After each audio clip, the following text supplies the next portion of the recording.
Queridos, nós estamos conversando um pouquinho sobre o plano original de Deus. Essas semanas a gente tem conversado um pouquinho sobre o plano original de Deus, queridos. E nós entendemos durante essa semana que o quê? Nós estamos remindo a terra. Aquilo que Adão fez, eu e você como igreja estamos remindo a terra. O erro de Adão nós estamos consertando. Amém? A palavra de Deus vai falar que em Cristo Jesus, Deus estava reconciliando consigo o mundo, o cosmos. Em Cristo Jesus, Deus estava reconciliando consigo o cosmos, todo mundo. Porque Deus amou o cosmos, não foram só os seres humanos. Deus amou o mundo, que deu o seu Filho unigênito para todo aquele que nele crê, não pereça, mas tenha vida eterna. Amém? Pastor, mas como que isso pode acontecer, queridos? Quando falaram de Jesus para você, o que aconteceu? Gerou fé no seu coração. Essa fé te fez tocar na graça de Deus. E quando você tocou na graça de Deus, você nasceu de novo e você se tornou uma nova criatura. Sua vida nunca mais foi a mesma, sim ou não? Sim? Sempre quando compartilhamos o Evangelho e isso acontece, o que nós estamos fazendo? Remindo a terra. Consegue me entender? Todas as vezes que uma pessoa nasce de novo, todas as vezes que uma pessoa se arrepende dos seus pecados, todas as vezes que uma pessoa se converte ao Senhor, eu e você estamos remindo a terra. Consegue entender? Isso é poderoso, queridos. Quando nós entendemos isso, nós começamos a viver isso. Nós começamos a experimentar isso. A redenção, queridos, ela é maior do que a queda. Abram comigo lá em Romanos 5, do 15 ao 17. Romanos 5, do 15 ao 17.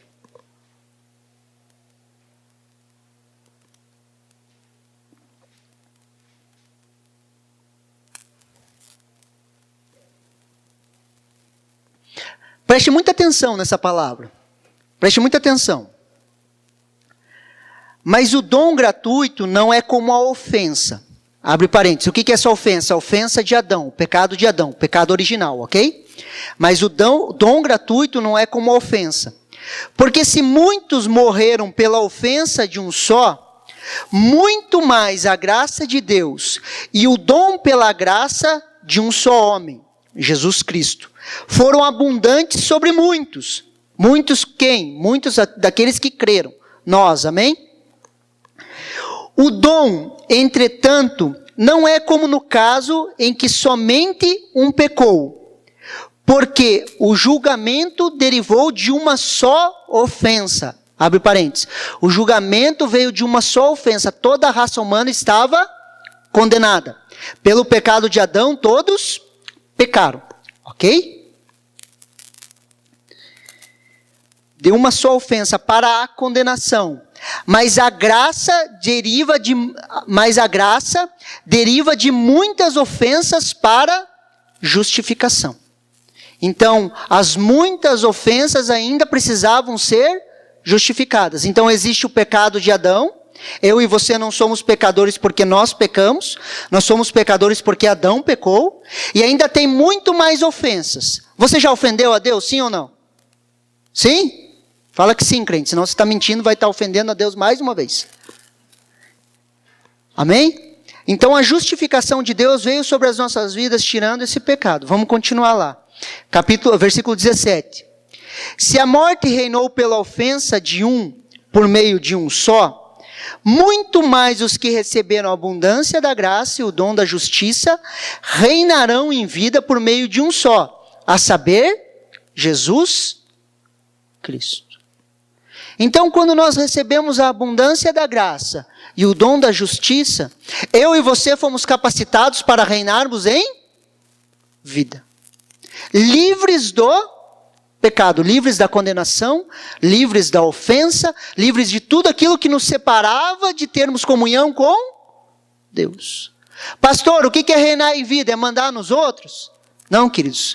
Reinar em vida é a capacidade de você ter comunhão com Deus e viver uma vida livre. Livre da falta de perdão, livre da ofensa, livre da amargura, livre do engano. Você já passou algum período da sua vida ofendido com alguém, sim ou não? Foi bom ou foi ruim? Muito ruim. Só que em Cristo Jesus nós temos a capacidade de reinar em vida. Reinar sobre as ofensas. Hoje, queridos, nenhum crente, nenhuma pessoa que nasceu de novo, ela é vítima das circunstâncias. O pior lugar para um crente viver é na posição de vítima. O pior lugar para um crente viver é na posição de... eu estou infeliz por causa de não sei o quê. Eu estou infeliz por causa disso. A minha vida está ruim por causa daquilo. Não, queridos. Segundo esse texto, nós fomos justificados através de Cristo Jesus e somos capacitados a reinar em vida. Hoje nós temos a liberdade de dizer se as coisas governam sobre nós ou nós governamos sobre elas. Hoje em Cristo Jesus nós fomos capacitados a dizer para as circunstâncias que elas não governam as nossas vidas. As circunstâncias não reinam sobre nós.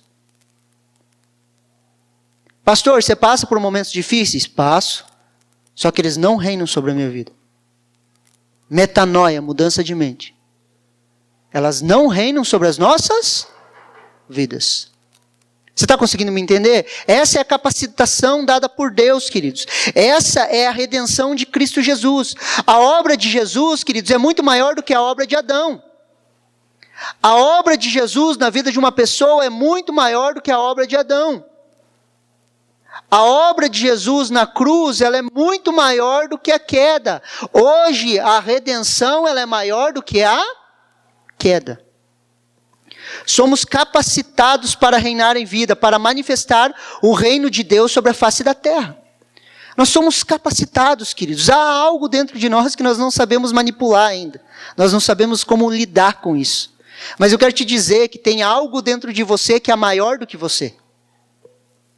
Tem algo dentro de você que é maior, muito maior do que você. É muito maior do que qualquer força contrária à vontade de Deus para a sua vida. Maior é aquele que habita em nós do que aquele que está no mundo. Não existe obra maligna, queridos, que possa destruir a obra de Deus na sua vida. Maior é o que está em você do que está no mundo. Existe algo dentro de nós que nós não aprendemos a manipular ainda, queridos, mas nós estamos aprendendo. Existe uma identidade dentro de nós que ainda nós não despertamos para isso. Mas nós estamos no processo. Nós vamos entender, nós vamos entender, nós vamos entender. E o que é o reino de Deus, queridos? Abram comigo lá em Romanos, capítulo 14, versículo 17.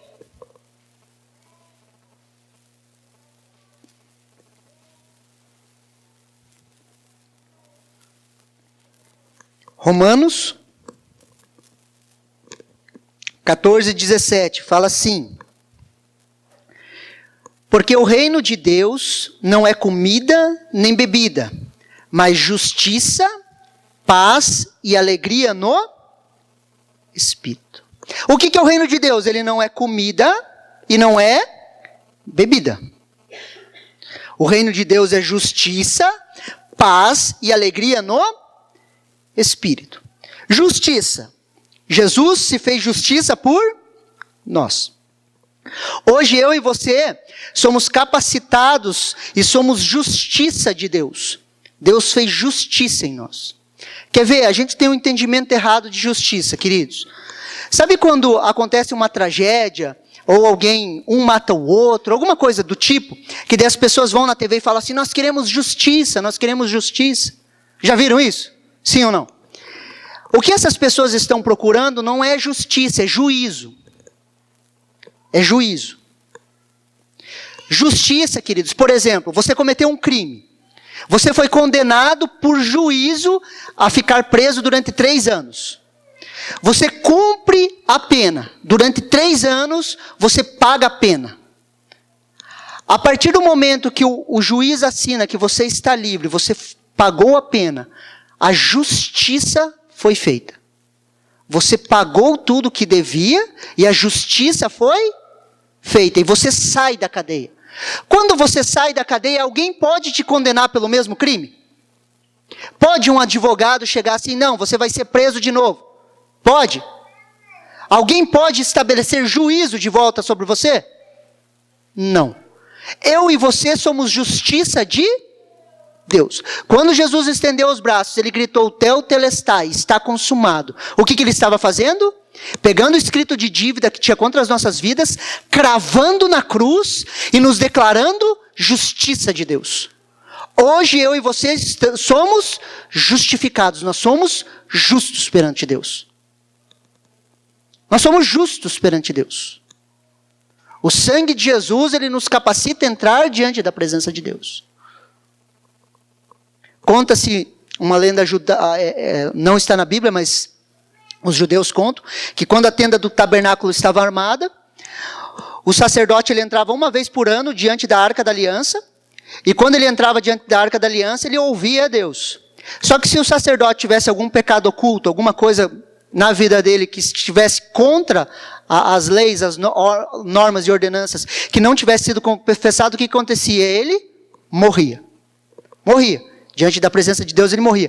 Tanto é que contam que ele entrava com uma cordinha amarrada no tornozelo e guizos no corpo. Que daí ele ia lá fazer o trabalho sacerdotal e os guizos ficavam... Eles iam escutando. E as pessoas ficavam do véu do Santo dos Santos para cá. Eles não podiam entrar, senão todos iam morrer. E eles ficavam com a cordinha. Se os guizos parassem de fazer barulho, o que eles faziam? Puxavam o sacerdote. Porque quem que ia lá para tirar o corpo? Não poderia. Quem entrasse ia morrer. Todos que entrassem na presença de Deus morreriam. Só que hoje, eu e você, em Cristo Jesus, o autor de Hebreus fala para quê? Entrem com ousadia diante da sala do trono. Com ousadia no quê? Nas minhas obras? Não, nas obras de justificação de Cristo Jesus. Eu me apoio nas obras de Jesus e entro com ousadia diante de Deus. Hoje o véu se rasgou, queridos. Há um novo e vivo caminho. Hoje nós temos acesso a Deus. Nós ouvimos Deus. Nós temos comunhão com Deus. Você consegue me entender? No momento do louvor nós entramos com ousadia. Pastor, mas eu não estou sentindo nada. Mas não é pelo que você sente, é pelo que você crê. É pelo que você crê. E nós cremos que Jesus abriu um novo e vivo caminho. Então o reino de Deus, ele é justiça. Eu e você somos justos. O reino de Deus, queridos, também é paz. E a paz, queridos, eu e você precisamos defendê-la. Nós precisamos defender a paz que nós já temos, queridos.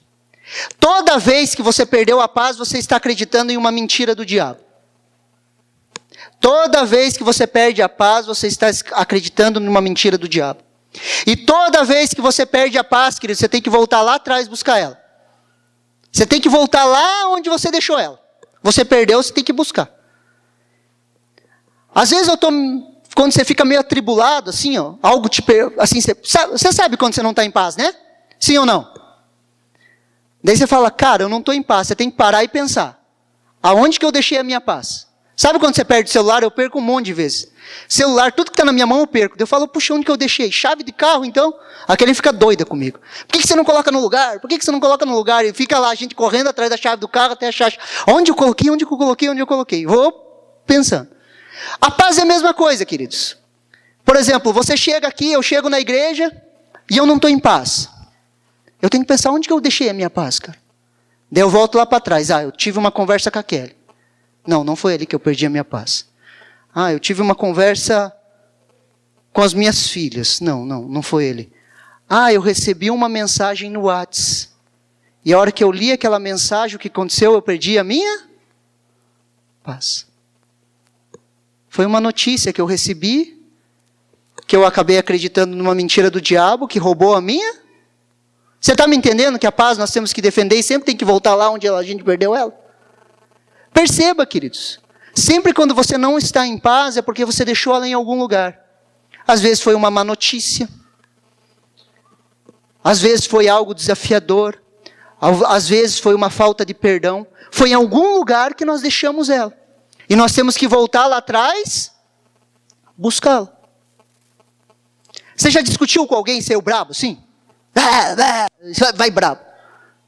Naquela discussão, o que você fez? Você deixou a sua paz. O que você tem que fazer? Voltar lá, pegar a tua paz de novo. E a hora que você pega a tua paz, o que o Espírito Santo vai falar? Perdoe aquela pessoa que você estava discutindo. Vai lá, conserte, se arrume com ela. E assim nós defendemos a nossa.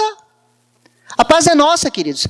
O Senhor Jesus falou, a minha paz vos dou. Não dou como o mundo dá. A minha paz vos dou. Ele deu ou não deu?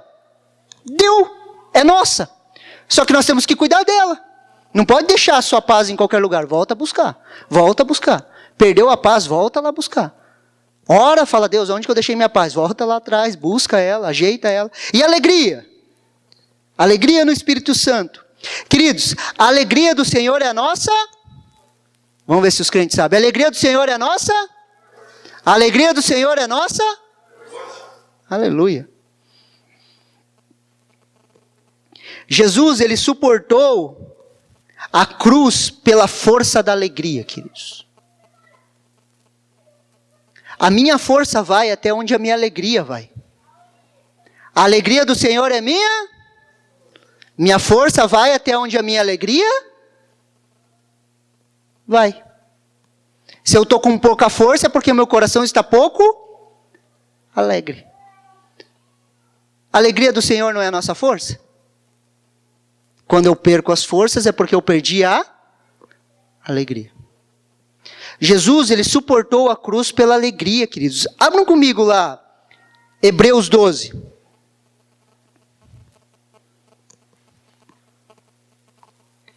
Hebreus 12, 2.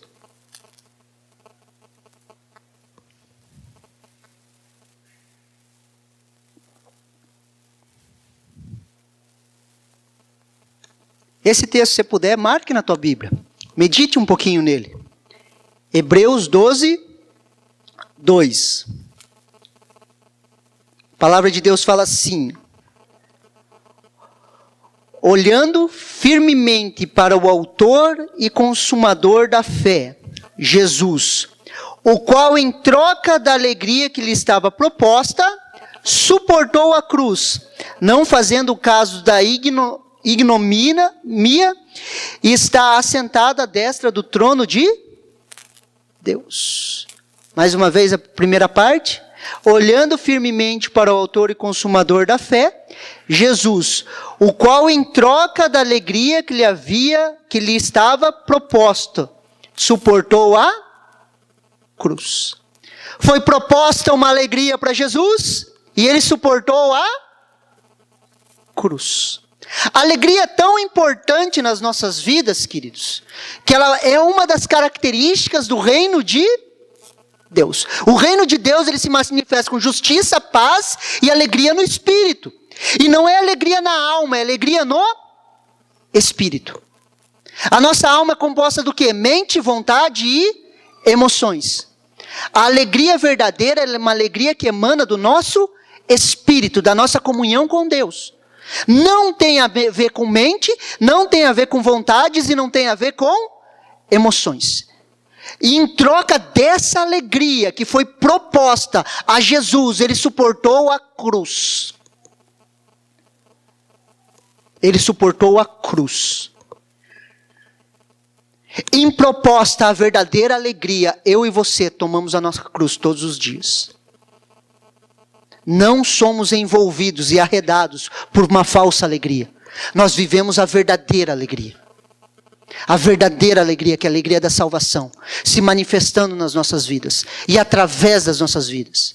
Eu e você fomos capacitados por Deus para manifestar o reino de Deus sobre a face da terra. Você pode falar um amém? Fale amém, queridos, convicto, é isso que nós temos que fazer. Quando nós começamos a entender isso, queridos, nós entendemos que nós temos uma posição, queridos. Eu e você, nós temos uma posição em Cristo Jesus, que nós precisamos entender.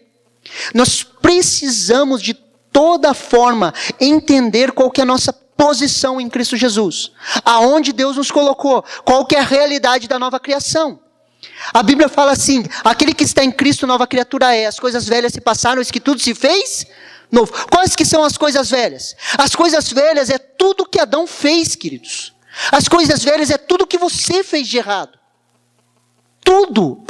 As coisas velhas se passaram. Eis que tudo se fez novo. O que são as coisas novas? Justiça, paz e alegria no Espírito constantes na nossa vida. São os frutos do Espírito. São o agir de Deus em nós.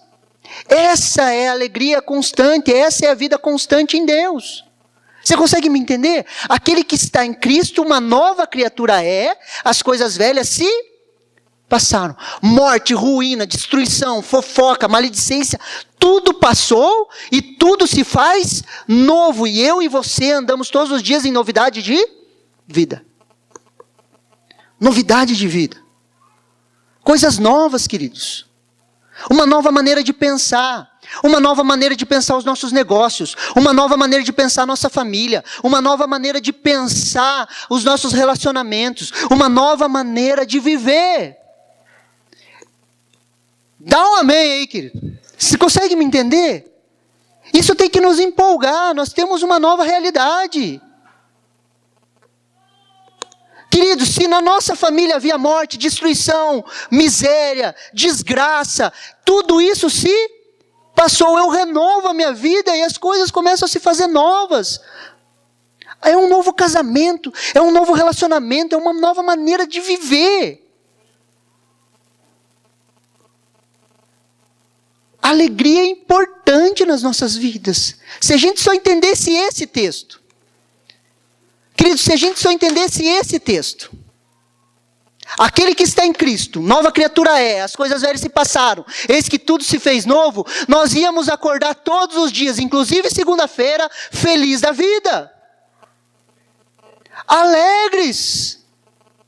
Quem que você era antes de Jesus? Fala para mim que você não prestava. Se você falar que você prestava, eu vou te pedir para você mudar de igreja, porque você não está me ouvindo. Sem Jesus nós não prestávamos. Tudo que a gente fazia era egoísta, era para nós. A gente se deixasse, a gente passava os outros para trás. O pirão é pouco, a farinha é pouca, o meu pirão primeiro. Você consegue me entender? E as coisas foram feitas novas. Hoje eu e você somos uma nova criatura. Eu e você vivemos de forma sobrenatural. Sabe quando vem dificuldades na nossa vida? Hoje nós temos uma esperança. Deus vai agir. Hoje uma do meu grupo familiar falou, ora aqui pastor, ora pastor. Tem fé. Não entra em desespero, por quê? Porque tem fé. E ela até colocou para mim, tenho fé, pastor. Eu falei, é isso aí, tem fé. Apesar de as coisas muitas vezes não irem, nós temos esperança. Deus vai agir. Deus vai agir. Você consegue me entender? Isso nos leva a entender uma posição, queridos. Efésios, abram comigo lá em Efésios 2, do 5 ao 6.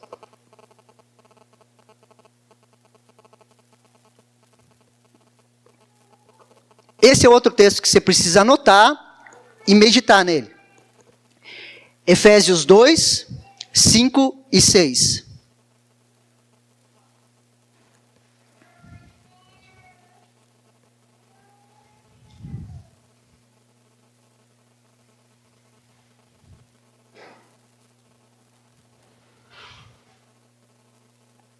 Efésios 2, do 5 ao 6, a palavra de Deus fala assim. Isso aqui é para todo mundo, tá? Esse estando nós envolve todo mundo. Estando nós ainda mortos em nossas ofensas, nos vivificou juntamente com Cristo. Pela graça sois salvos. E nos ressuscitou juntamente com Ele. E nos fez assentar nos lugares celestiais em Cristo Jesus. Eu e você, queridos, em Cristo Jesus, estamos assentados à destra de Deus em lugares celestiais. Habitar em Cristo, queridos, é degustar o céu. Habitar em Jesus é experimentar o céu. O que aconteceu? Eu e você hoje estamos assentados, envolvidos em Cristo, à destra do Pai. Essa é a nossa posição. Essa é a nossa posição. Quando Jesus morreu, queridos, ele ressuscitou e ele se assentou à destra de Deus. Quando eu e você nascemos de novo, o que acontece? Nós morremos nas águas do batismo e nós ressurgimos para uma nova vida. E quando nós ressurgimos com essa nova vida, nós estamos assentados em Cristo Jesus nos lugares celestiais, à destra de Deus. Nós estamos à destra de Deus. Então, quando nós oramos, Deus nos